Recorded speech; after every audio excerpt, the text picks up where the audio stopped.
고조선은요, 우리 모두가 사실은 웬만한 대한민국 국민이라면 다 대한민국은 고조선에서 시작했다. 그렇죠. 단군 할아버지가 시작하셨어요. 단군 할아버지는 무슨 왕이에요?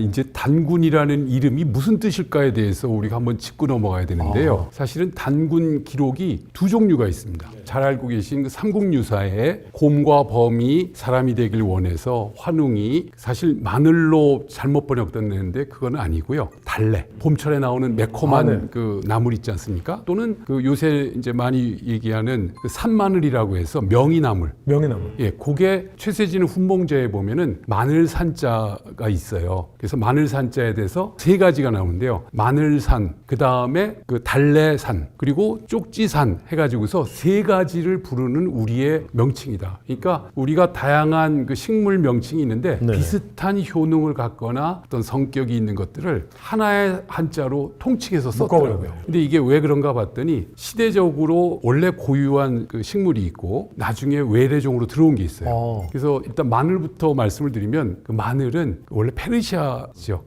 박근혜 교수님 지역에서 나왔네요. 그래서 이란 지역에서 그래서 그 이란 지역을 거쳐서 당나라 때 중국에 들어오고 그게 다시 우리 한국에 오려면 시간적으로 서기 한 7세기 이후에나 가능합니다. 고조선 아니네. 예, 그래가지고 지금 우리가 많이 먹고 있는 쪽마늘. 그래서 중국의 학자들은 동북공정을 하면서 말씀드린 것처럼 고조선, 고구려, 발해 이 모든 우리의 북방의 역사를 중국의 역사로 환골탈퇴시키면서 우리의 어떤 역사적 정체성을 완전히 없애버리고 있는데요. 그 중요한 논거 중에 단군 신화가 조작됐다 또는 후대에 만들어졌다. 우리 단기 2333년 기원년에 대해서 중국이 매우 알레르기 반응을 일으킵니다. 왜요? 왜냐하면 중국의 상징적 역사의 시작이었던 요임금 시기하고 거의 같거든요. 요임금의 그 통치 30년 뭐 이런 표현으로 나오는데 그러다 보니까 한국이 감히 중국의 그 기원에 동등한 위치를 올리려고 그래. 그래서 그걸 부정하는 논거로서 마늘 먹었다고 하는 거 이거 잘못된 거다. 그래서 최근에 나온 북경대 교수의 그 저작에서 그 얘기가 아주 심각하게 나옵니다. 또 일본이 일본대로 이 단군 기원론에 대해서 연대에 대해서 상당히 알레르기 갖는 것이 조금 굉장히 이제 역사가 뒤니까. 일본의 아마테라스 오노가미의 어떤 천조 신앙과 관련된 그 연대 따져보면 우리보다 또 한 1500년이 늦어지거든요. 그래서 양쪽에서 협공을 합니다. 자, 그러면 일단 마늘 탈락입니다. 그러면 달래와 명이 중에는 명이는 울릉도에서 많이 나오는 거 아닙니까? 아닙니다. 산마늘이 우리가 이제 울릉도에서 워낙 거기서 구황 식물 개념으로 그 기근 때 먹을 게 없어서 명이가 생명을 이어줬다 해서 명이라는 개념이 울릉도 거로 인식이 됐는데 원래부터 있었던 거고요. 많이 있군요. 근데 되게 달래로 대부분 학자들은 보고 있습니다. 왜냐면 달래가 산에 가면 굉장히 많습니다. 그렇죠. 잠깐 보태면 저는 명이로 보거든요. 왜냐하면 명이나물은 유라시아 초원에 북방에 많이 있어요. 이런 거죠. 사냥꾼이 있었는데 곰이랑 사랑을 해요. 그리고 이제 살다 보니까 동굴 살다 보니까는 애도 낳고 하는데 갑자기 집이 그려가서 도망칩니다. 그러면 이제 나중에 까먹고 사냥 같이 갔는데 어떤 곰이 자기를 보고 막 다가오길래 쏴줬더니만은 변해서 자기 아내가 되더라고요. 아내가 된 거야. 예, 그게 이제 그 울진나나에서 말갈족들 요즘 말하면 그 사람들의 선조들의 신화인데 말갈족 신화예요. 그러니까 말갈의 후예들이죠. 근데 그게 공주에도 그 비슷한 이야기가 있습니다. 이게 공통적으로 이게 곰이 봄에 깰 때 명나물 잘하면 그거를 먹는다. 저는 그래서 좀 더 보편성을 따진다면은 가능성이 명이나물. 근데 이제 달래와 명이는 이런 마늘과 같이 7세기 논란에 소속되지 않은 것이 그렇죠. 우리 한반도에는 고유 토창의 당연히 원형이었고요. 그리고 이게 왜 곰 같은 동물이 이걸 먹었나 봤더니 동면을 끝내고 허약해진 체질 그리고 저항력이 많이 떨어져서 이게 그 염증을 치료하는 그런 식물이거든요. 특히 그 매콤한 맛, 그 달래의 매콤한 맛이 그 항염 효과가 있어서 이제 그걸 먹는다고. 그럼 빨리 교과서 바꿔야겠네요. 달래로. 마늘 빨리 바꿔야 돼. 이게 공격당하면 요인이 될 수 있어요. 그래서 사실은 이거 매우 중요한 그런 사소하지만 아주 중요한 그 근데 키워드. 그거 바꾸는 것도 굉장히 힘들 것 같은데요. 근데 이거 당연히 바꿔야죠. 이게 잘못된 건. 삼국유사를 번역할 때 우리가 조선시대적인 관점으로 이게 중간시대에 들어온 거를 모르니까 조선시대 때는 당연히 먹었으니까. 그냥 마늘로 그냥 번역을 마늘 해버린 산자. 겁니다. 그래서 그게 문제가 되고요. 오늘 요거 하나만 아셔도 많이 배워간 겁니다. 일단은 마늘 산자, 달래, 명이, 마늘. 근데 마늘은 7세기 이후기 때문에 고조선의 신화는 아닐 것이다. 그러니까 달래, 명이 중에 하나일 것이다. 근데 만약에 누가 공격한다면 이걸로 반박하시면 됩니다. 근데 우리가 호랑이라는 표현을 많이 쓰죠. 호랑이죠. 그것도 잘못된 거거든요. 왜입니까? 이게 범호자에 일이랑자예요. 그래서 이게 범과 일이 같은 사람들을 해치는 사나운 동물. 그래서 이게 일제시대 표현이에요. 상위 포식자들을 가리키는 이 그냥 뭉치는 범칭이 개념인데 이거는 두 동물을 합쳐놓은 그러네. 거니까. 호합 랑이네. 예. 그래서 호랑이라는 표현은 우리가 안 쓰는 게 좋고요. 사실 저 어렸을 때는 좋은 신발은 범표 신발 뭐 그랬거든요. 아 그러면 약간 B급 신발은 랑표 신발이에요. 그래서 어쨌든 곰과 범이라는 두 동물이 상징적으로 등장하는데 이제 이 개념이 우리가 일반적으로 생각할 때는 단군 신화에서 왜 곰으로 갔을까? 네. 우리 민족의 상징 코드가 어떻게 생각하십니까? 범이 셀까요? 곰이 셀까요? 곰이 셉니다. 북방에서 보면은 철저하게 곰을 숭배하는 신화가 강하지 호랑이는 숭배할 수가 없는 게 사람과 다르고 같이 키울 수가 없고 잡다가 내가 죽고요. 근데 곰 같은 경우는 시베리아 부족도 보면은요, 특히 사할린부터 시작해서 퍼져 있는 곰 신앙은 똑같아요. 어릴 때 곰을 잡아가지고 곰을 키워요. 그러면 곰이 산만해지지 않습니까? 그거를 자기 조상으로 여기고 막 정성스럽게 모시다가 봄 되면 잡아 죽여서 먹습니다. 그 예. 아이누족 일본의 아이누족들, 예, 예. 북해도 쪽에 있는 아이누족들이 바로 거의 비슷한 그 모습. 이게 고시베리아족의 어떤 양태인데요. 그리고 이 곰이 사실은 유럽 쪽에서도 굉장히 오랫동안 어떤 공포와 숭배의 대상이 되는데, 재미있는 거는 저희 그 당부신화 얘기랑 조금 결이 다른 얘기긴 하지만 이 곰을 숭배하다가 곰이 어느 순간에 유럽에서 멸시되는 상황이 발생을 해요. 어느 순간입니까? 기독교가 강화되면서. 그러면서 어떻게 치환이 되냐면 사자로 변환이 돼요. 그래서 과거에 이게 중세시대 유럽의 귀족들이나 어떤 공국이나 왕국의 이 문장들을 보시면은 곰이 그려져 있는 게 많거든요.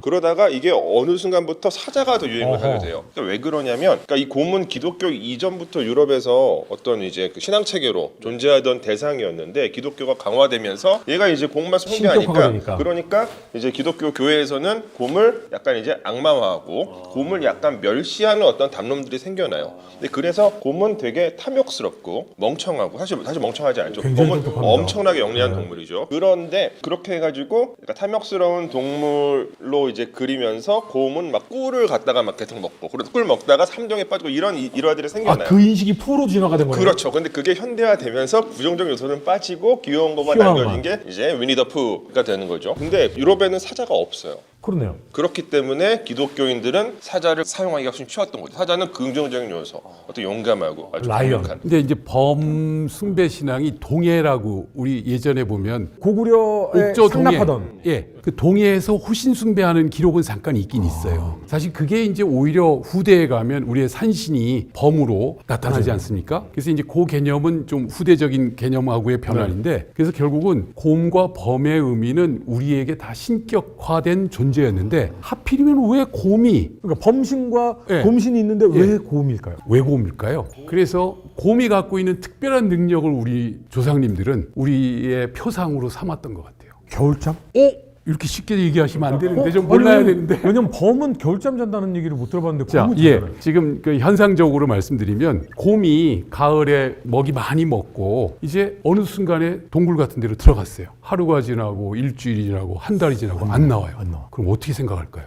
먹지도 않고 하니까 죽었다. 죽은 거죠. 그래서 그 굴 속에서 죽었다고 생각해서, 그리고 두 달, 석 달, 약 100일이 지난 다음에 봄이 되니까 갑자기 쩐 나타나요. 부활이야. 이 똑똑하십니까? 너무 재밌네요. 너무 재밌네요. 결국 우리 민족이 표상으로 삼는 곰의 상징성은 죽어도 살아나는 능력의 존재자. 우리는 부활의 민족이다. 그리고 갔더니 그 안에 달래랑 명이가 있어.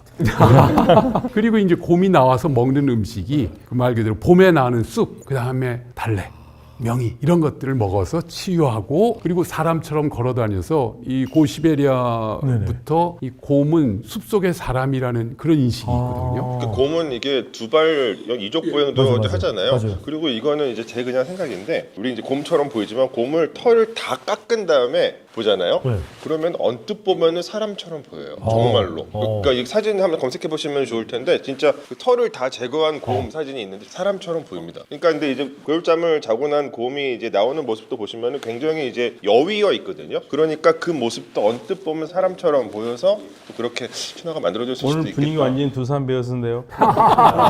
그렇게 가네요. 곰이라는 게 저는 사실 유라시아 공통이에요. 곰이 곰은, 많아요. 예, 곰은 유럽까지도 쭉 유럽까지. 이어집니다. 그러니까는 소위 말하는 물론 우라 알타이 어계라고 하는 그 사람들이 퍼져 있는 곳은 공통적으로 다 나와요. 핀란드부터 시작해서 사할린까지, 중앙아시아에서 캄차카까지 다 나와요. 아, 그러면 이게 이 유라시아 대륙 전체에서 다 그런 신화가 있었는데 기독교가 퍼진 곳에서는 이걸 자꾸 없애면서 그렇죠. 사악한 사라지고 존재로 하고. 예. 다른 지역에서만 곰의 이 신화가 남아 있는 그래서 거예요. 제가 보는 여기서 또 하나의 관점이 이겁니다. 아까 방금 우리가 중국의 피라미드 이야기했잖아요. 중국과 역사 분쟁 이야기했는데 중국 바로 옆에 있는데 우리는 놀라울 정도로 중국과 처음 신화부터 공유하지 않는 완전 다른 문화입니다. 완전히 패러다임이 다릅니다. 그러니까 우리는 인식의 기본적으로 북방 방식이나 패러다임이 이어지는 상징성이 것이죠. 예. 우리는 북방 민족의 그런 말 달리는 네네네. 민족의 패러다임이고 예. 중국은 좀 다른. 말도 달리고 슬록도 치고 우리 하여튼 뭐 전반적으로 이제 그 북쪽인데 그래서 저는 이거를 간단한 것 같지만은 중원은 비슷한 투기가 없거든요. 비판하는 것도 안 나오고 그러니까 남들이 보면은 바로 옆에 있으니까는 다 비슷할 것 같은데 놀라울 정도로 우리는